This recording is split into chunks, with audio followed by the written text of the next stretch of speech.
ড্যাবের প্রতিষ্ঠাবার্ষিকীর অনুষ্ঠানে এই মুহূর্তে বক্তব্য রাখছেন প্রধানমন্ত্রী তারেক রহমান। আমরা সরাসরি চলে যাচ্ছি সেখানে।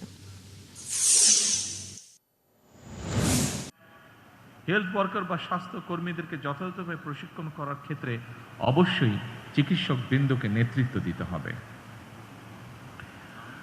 সম্মানিত, সাউন্ডটা জানি একটু কেমন এটা, সামনে গেলে তো টোকা। সম্মানিত উপস্থিতিবৃন্দ, সকল চিকিৎসকবৃন্দ, আপনাদের সাথে আমি আমার একটি উপলব্ধির কথা শেয়ার করতে চাই। কি সেটি হচ্ছে শিক্ষার্থী কিংবা পেশাজীবীগণ রাজনীতিতে সন্তুষ্ট থাকবেন কিংবা কতটা থাকবেন, এটা নিয়ে বিভিন্ন মহলে একটি আলোচনা আছে। এর পক্ষে বিপক্ষে নানা মত রয়েছে, তবে আমার মতটি আমি আপনাদের সঙ্গে শেয়ার করতে চাই। একটি গণতান্ত্রিক রাষ্ট্রে যেহেতু রাজনৈতিক সিদ্ধান্ত প্রায় সকল কাজকেই প্রভাবিত করে, সেহেতু শিক্ষার্থী শিক্ষক কিংবা পেশাজীবী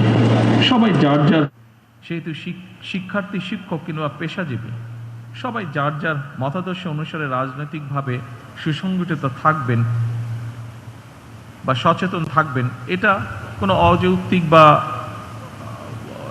অযৌক্তিক কোনো বিষয় নয়। তবে পরের লাইনটা বলে নেই, পরের কথাটা বলে নেই, তারপরে হাততালি দিয়ে। এই তবেটাই হচ্ছে ইম্পর্টেন্ট বিষয়।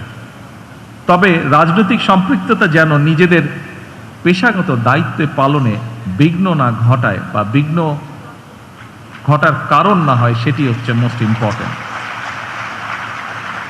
এই ব্যাপারে এখানে উপস্থিত ড্যাবের সকল চিকিৎসক বৃন্দকে আমি সতর্ক থাকার জন্য আহ্বান জানাবো। প্রথাগত রাজনীতির বাইরে এসে রাজনীতির গুণগত পরিবর্তন খুব সম্ভবত প্রত্যেকটি সেক্টরে সামগ্রিকভাবে সমগ্র বাংলাদেশে এখন সময়ের একটি কঠিন দাবি বা খুব স্ট্রং ডিমান্ড। এটা আমরা সকলেই সেটি অনুভব করতে পারি, বিশেষ করে 5ই আগস্টের পর থেকে। সম্মানিত সকল উপস্থিতিবৃন্দ, দেশের স্বাস্থ্য ব্যবস্থা এবং চিকিৎসা সেবাকে আরও কার্যকর এবং জনবান্ধব করার লক্ষ্যে আপনাদের পক্ষ থেকে বেশ কিছু প্রস্তাব উপস্থাপন করা হয়েছে। এছাড়াও ডক্টর সুমন আমাদেরকে খুব সুন্দরভাবে একটি প্রেজেন্টেশন দিয়েছে। যে প্রস্তাবগুলো যতটুকু আমি জেনেছি বা যতটুকু আমি জানি, এর মধ্যে হয়তো কিছু বাদ যেতে পারে। যেমন 1 নম্বর, স্বল্পতম সময়ের মধ্যে বিশেষ বিসিএস এর মাধ্যমে 5000 চিকিৎসক নিয়োগ। এরপরে আছে সরকারি, এখনো এটা বাস্তবায়ন হয়নি, আপনারা শুনে যান, আমি একটু বলি আগে। এরপরে যেটি আছে সরকারি চাকরিতে চিকিৎসকদের বয়সসীমা, যেটি দাবি আছে 32 থেকে 34 বছরে উন্নীত করা। চিকিৎসকদের অবসরের যে বয়সসীমা, সেটিও 61 থেকে 65 বছরে উন্নীত করা। চিকিৎসক এবং রোগী উভয়ের নিরাপত্তা নিশ্চিত করতে একটি সময়োপযোগী স্বাস্থ্য সেবা সুরক্ষা আইন প্রণয়ন। এরপরে উপজেলা এবং প্রত্যন্ত অঞ্চলে কর্মরত চিকিৎসকদের জন্য বিশেষ ভাতা প্রণোদনার ব্যবস্থা। এরপরে যেটি আমার মনে আছে সেটি হচ্ছে বেসরকারি খাতে কর্মরত লক্ষাধিক চিকিৎসকদের জন্য একটি সুনির্দিষ্ট ও ন্যায্য বেতন কাঠামো প্রয়োজন। এবং খুব সম্ভবত আরেকটি দাবি আছে, শুধুমাত্র রাজনীতি কেন্দ্রিক না রেখে বিভাগ, জেলা, উপজেলা পর্যায়ে বিশেষিত হাসপাতাল প্রতিষ্ঠা। উপস্থিত সকল চিকিৎসক বৃন্দ, আপনাদের অবস্থান থেকে যদি আমরা চিন্তা করি, তাহলে এই দাবিগুলো হয়তো বা খুব একটি অযৌক্তিক নয়। তবে এই ব্যাপারটিও কিন্তু আমাদের সকলের একটু বিবেচনা, সেটি হচ্ছে বর্তমান সরকার যখন দায়িত্বভার গ্রহণ করেছে, আমরা একটি ভঙ্গুর রাষ্ট্র পেয়েছি বলা যায়। আমরা পেয়েছি একটি দুর্বল অর্থনীতি, বিভাজিত প্রশাসন, ভঙ্গুর শিক্ষা বা ভঙ্গুর স্বাস্থ্য ব্যবস্থা। সেই অবস্থা থেকেই সরকার চেষ্টা করছে সমগ্র দেশকে সফলভাবে ঘুরে যাতে দাঁড় করাতে পারে। সকল উপস্থিতিবৃন্দ, চিকিৎসক ভাই ও বোনেরা, এমন পরিস্থিতিতেও রাষ্ট্র, রাজনীতি, শাসন, প্রশাসনে ফ্যাসিবাদের সুবিধাভোগীরা কিন্তু বসে নেই। সাম্প্রতিক সময় আপনারা নিশ্চয়ই খেয়াল করেছেন, একটি চক্র খুব সুকৌশলে জ্বালানি কিংবা বিদ্যুৎ সেক্টরকে অস্থিতিশীল করার জন্য সক্রিয়। বেশ সক্রিয়, তারা বিভিন্নভাবে বিভিন্ন বিভ্রান্তিকর বক্তব্য উপস্থাপন করছে। সরকার কিন্তু একবারও অস্বীকার করেনি যে বহু মানুষ, বাংলাদেশের বহু মানুষ এই মুহূর্তে বিদ্যুৎ ও গ্যাস সংক্রান্ত বিষয় অনেক কষ্ট ভোগ করছে, আমরা জানি এটি। তবে আমি মাত্র উল্লেখ করেছি, আমরা সামগ্রিকভাবে একটি ভঙ্গুর অবস্থা বা ব্যবস্থা আমরা উত্তরাধিকার সূত্রে পেয়েছি। গ্যাস বা জ্বালানি বা পেট্রোল, সামগ্রিকভাবে জ্বালানি খাতে যেই অপরিকল্পিতভাবে প্ল্যান প্রোগ্রামগুলো গ্রহণ করা হয়েছিল, অথবা বিগত দিনগুলোতে কোনো নির্দিষ্ট মহলকে সুবিধা পাইয়ে দেওয়ার জন্য যে সকল নীতি গ্রহণ করা হয়েছিল, তার খেসারত সমগ্র দেশের মানুষ এবং বর্তমান সরকারকে বহন করতে হচ্ছে। সেজন্যই আমরা এর মধ্যে কাজ শুরু করেছি। আমরা কাজ করেছি যে এই যে অপরিকল্পিত প্ল্যান যেগুলো ছিল, যা আমাদের জ্বালানি খাতকে একটি বিপদের মুখে ফেলে দিয়েছে, কিভাবে সেটিকে সঠিক করে নিয়ে আসতে পারি, আমরা কিভাবে এমন একটি পরিকল্পনা আমরা উপস্থাপন করতে পারি যা বাস্তবায়নের মাধ্যমে এই পেট্রোল বলুন, গ্যাস বলুন বা সামগ্রিকভাবে জ্বালানি খাত বলুন, এর থেকে দেশ এবং দেশের মানুষকে ধীরে ধীরে আমরা সংকট থেকে ধীরে ধীরে আমরা বের করে নিয়ে আসতে পারি। সম্মানিত উপস্থিতিবৃন্দ, সরকার শিক্ষা, স্বাস্থ্য, জ্বালানি সহ প্রতিটি সেক্টরকে স্বয়ংসম্পূর্ণ এবং স্বনির্ভর করতে বাস্তবমুখী পরিকল্পনা গ্রহণ এবং তা বাস্তবায়নের কাজ এরই ভিতরে শুরু করেছে। বাংলাদেশের স্বাস্থ্য এবং চিকিৎসা ব্যবস্থাকে আধুনিক করতে এবং স্বয়ংসম্পূর্ণ করতে সরকার ইতিমধ্যেই প্রথমবারের মতন স্বাস্থ্য খাতে দ্বিতীয় সর্বোচ্চ বাজেটকেও বরাদ্দ করেছে। তবে অবশ্যই এখানে শুধু সরকার না, সরকারের পাশাপাশি সরকারের সাথে সমগ্র বাংলাদেশে আপনারা যা চিকিৎসক আছেন, সেটি উপজেলা পর্যায়ে হোক, জেলা পর্যায়ে হোক, ঢাকা বা বিভাগ যে কোনো পর্যায়ে হোক না কেন, সকল চিকিৎসককে, সরকারি বেসরকারি সকল চিকিৎসকবৃন্দ আপনাদেরকেও এগিয়ে আসতে হবে। আপনাদের সহযোগিতা, সমর্থন, সাহায্য ছাড়া অবশ্যই সরকারের পক্ষে এগুলোকে বাস্তবায়ন করা সম্ভব হবে না। আমাদের সকলের মিলিত প্রচেষ্টার মাধ্যমেই যে জিডিপির যে 5% আমরা নিয়ে যেতে চাচ্ছি স্বাস্থ্য খাতে, এটিকে যদি সঠিকভাবে প্রয়োগ করতে হয়, এর মাধ্যমে যদি দেশ এবং মানুষকে বেনিফিট দিতে হয়, তাহলে অবশ্যই আমাদের সকলকে একসাথে কাজ করতে হবে। এর বাইরেও যত দ্রুত সম্ভব হেলথ কার্ড চালু করার কাজ আমরা চেষ্টা করছি বাস্তবায়ন করতে। এর বাইরে প্রতিটি উপজেলা স্বাস্থ্য কমপ্লেক্সকে সিদ্ধান্ত এরই ভিতরে নেওয়া আছে, যা আপনারা সকলেই অবগত আছেন। তবে যেটি আমি দৃঢ়ভাবে ব্যক্তিগতভাবে বিশ্বাস করি, চিকিৎসকগণ যদি সেবার মানসিকতা নিয়ে নিজেদেরকে নিবেদিত না রাখেন, তাহলে এই অবকাঠামোগত উন্নয়ন দিয়ে কিন্তু আমাদের সফলতা আসবে না। সম্মানিত অতিথিবৃন্দ, সকল উপস্থিতিবৃন্দ, আমি জানি দায়িত্ব পালন করতে গিয়ে আপনাদেরকে নানা সীমাবদ্ধতার মুখোমুখি হতে হয়। তারপরেও কিছু কিছু ক্ষেত্রে অনিচ্ছাকৃত অবহেলা বা দায়িত্ব পালনে শৈথিল্য একদিকে সরকারের সামগ্রিক কার্যক্রমকে প্রশ্নবিদ্ধ করে, অপরদিকে চিকিৎসক কিংবা চিকিৎসা ব্যবস্থা সম্পর্কেও জনমনে অনাস্থা তৈরি করে। এক্ষেত্রে দেশের মানুষ চিকিৎসকদের কাছ থেকে আরও দায়িত্বশীল এবং মানবিক ভূমিকা প্রত্যাশা করে। আসুন প্রিয় চিকিৎসক বৃন্দ, সম্মানিত সকল উপস্থিতিবৃন্দ, আসুন আমরা সকলে মিলে এমন একটি চিকিৎসা বান্ধব বাংলাদেশ গড়ে তুলি, যেখানে দেশের প্রতিটি মানুষ মানসম্মত স্বাস্থ্য সেবা পাবে এবং উন্নত চিকিৎসার জন্য বিদেশমুখী হবে না আর, ইনশাআল্লাহ। এই প্রত্যাশা করে এবং ড্যাবের সাফল্য কামনা করে আমার বক্তব্য শেষ করছি। আল্লাহ হাফেজ। বাংলাদেশ জিন্দাবাদ। ড্যাবের প্রতিষ্ঠাবার্ষিকীর অনুষ্ঠানে বক্তব্য রাখছিলেন প্রধানমন্ত্রী তারেক রহমান। আমরা এতক্ষণ সরাসরি ছিলাম সেখানে। জুলাই স্মৃতি জাদুঘরকে কোনো রাজনৈতিক দলের নয় বরং জাতীয় ইতিহাস চর্চার কেন্দ্র হিসেবে গড়ে তোলার আহ্বান জানিয়েছেন বিরোধী দলীয় চিফ হুইপ ও এনসিপির আহ্বায়ক নাহিদ ইসলাম। সকালে রাজধানীর শেরেবাংলা নগরে জুলাই স্মৃতি জাদুঘর পরিদর্শন শেষে এসব কথা বলেন তিনি।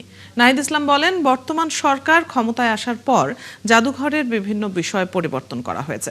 এর মধ্যে ফেলানি সহ সীমান্ত হত্যার তালিকা সরিয়ে ফেলা হয়েছে।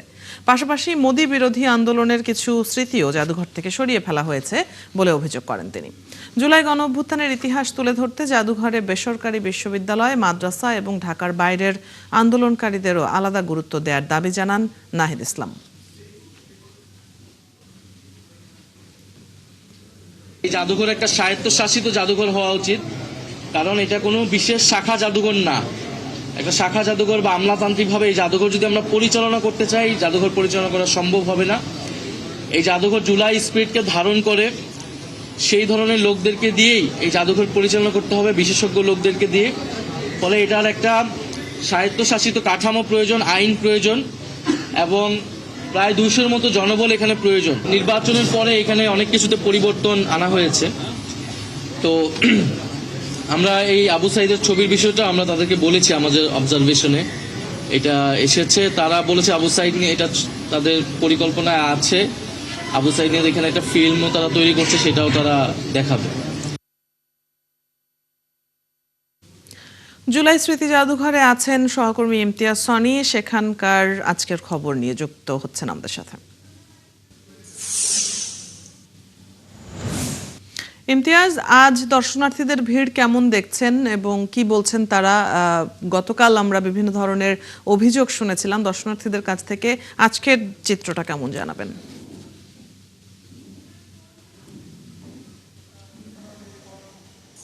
অদিতি, আসলে গতকালকে যে ঘটনা ঘটেছিল, আসলে মানুষ জানতো না যে হচ্ছে দুপুর 3টায় এই জাদুঘর উন্মুক্ত করা হবে। তারা ভেবেছে 11টার দিকেই আসলে জাদুঘর উন্মুক্ত থাকবে, যার কারণে মানুষ সকালে এসে আসলে দরজা বন্ধ পেয়ে যে একটা উদ্বিগ্ন পরিস্থিতি তৈরি হয়। তবে আজকে আমরা সকালে এসে দেখেছি সকালে 11টা থেকেই কিন্তু আসলে দর্শনার্থীরা এই জাদুঘরে আসা শুরু করেছে এবং বিভিন্ন জায়গা থেকে দেশের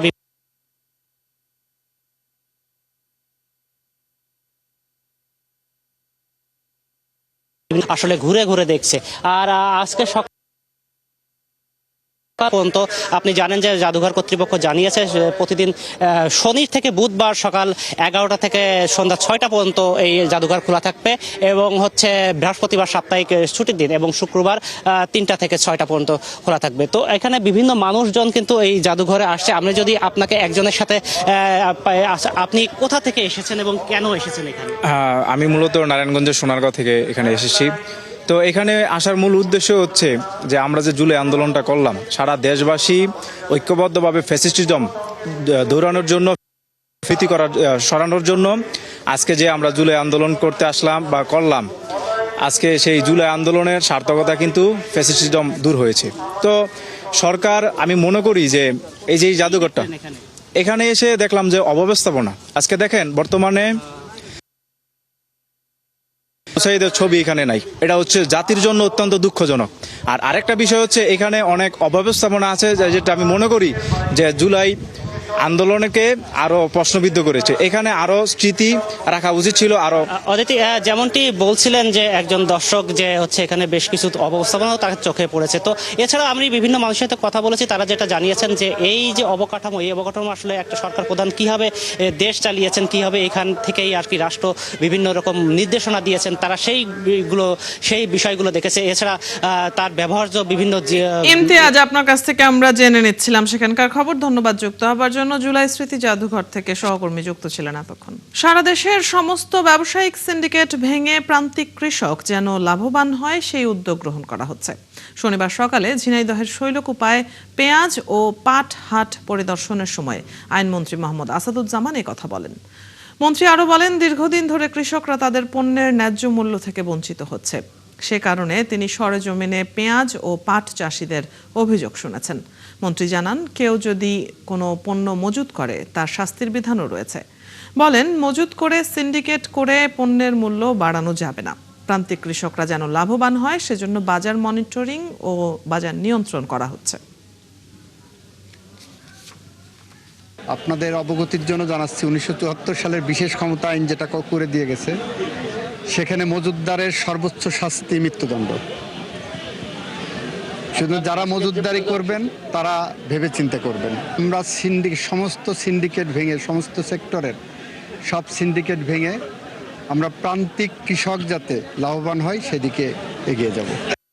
দর্শক, আয়নাঘর পরিদর্শন শেষে এই মুহূর্তে কথা বলছেন চিফ প্রসিকিউটর মোহাম্মদ আমিনুল ইসলাম। আমরা সরাসরি চলে যাচ্ছি সেখানে।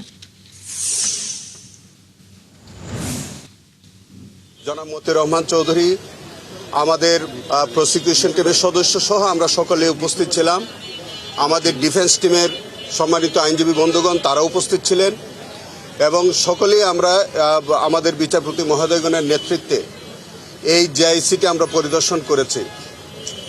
সেটা পরিদর্শন করতে গিয়ে যে বিষয়টি দেখা হয়েছে সেটা হচ্ছে যে এই জেআইসি নামক যে প্রতিষ্ঠানটি, এইটি ছিল মানুষকে ধরে এনে সেখানে বন্দি করে রেখে তাদের উপরে যে অত্যাচার এবং নির্যাতনের যে একটা সেল, যেটা পরবর্তীতে সর্বজন পরিচিত আয়নাঘর হিসেবে পরিচিতি পেয়েছে।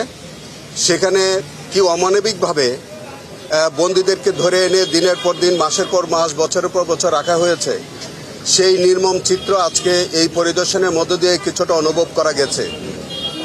আপনারা জেনে থাকবেন যে আজকে যে জেআইসিটি, এখানে কিন্তু আমাদের ব্রিগেডিয়ার আজমি সহ অনেক বন্দীদেরকে এই জেআইসিতে রাখা হয়েছে। দিনের পর দিন তাদের উপর অত্যাচার নির্যাতন করা হয়েছে। আরও একটি বিষয় দেখবেন, 1/11 সময় আজকের মাননীয় প্রধানমন্ত্রী আমাদের অহংকার জনাব তারেক রহমান, আজকের যে জেআইসি সেলটি আমরা পরিদর্শন করেছি তারই কোনো একটি কামরায় তাকেও কিন্তু সেখানে আনা হয়েছে, তার উপরে নির্যাতন করা হয়েছিল। এটাও কিন্তু আমাদের ইনভেস্টিগেশনে বিভিন্ন সাক্ষীদের মুখের বর্ণনা থেকে সেই তথ্যও পাওয়া গেছে এবং পর্যায়ক্রমে এগুলি বিচারের রিফ্লেকশন হবে। আমরা এই জেআইসি নামক যে প্রতিষ্ঠানটি, যেটা আয়নাঘর হিসেবে পরিচিতি পেয়েছে, আমরা বর্তমান সরকারের কাছে অনুরোধ জানাবো বাংলাদেশে যাতে আর এইরকম কোনো টিএফআই সেল অথবা জেআইসি সেল বা তথাকথিত সেই আয়নাঘর নামে যে সেরকম যাতে কোনো আয়নাঘর আর ভবিষ্যতে প্রতিষ্ঠিত না হয়। বাংলাদেশের কোন আয়নাঘর পরিদর্শন শেষে সাংবাদিকদের সাথে কথা বলছেন চিফ প্রসিকিউটর। আমরা এতক্ষণ সরাসরি যুক্ত ছিলাম সেখানে। চলছে সংবাদ সংযোগ। সরাসরি সংবাদ অনুষ্ঠান দেখতে চোখ রাখুন ৭১-এর ফেসবুক পেজে এবং সাবস্ক্রাইব করুন ৭১-এর ইউটিউব চ্যানেল। থাকুন ৭১-এর সাথে।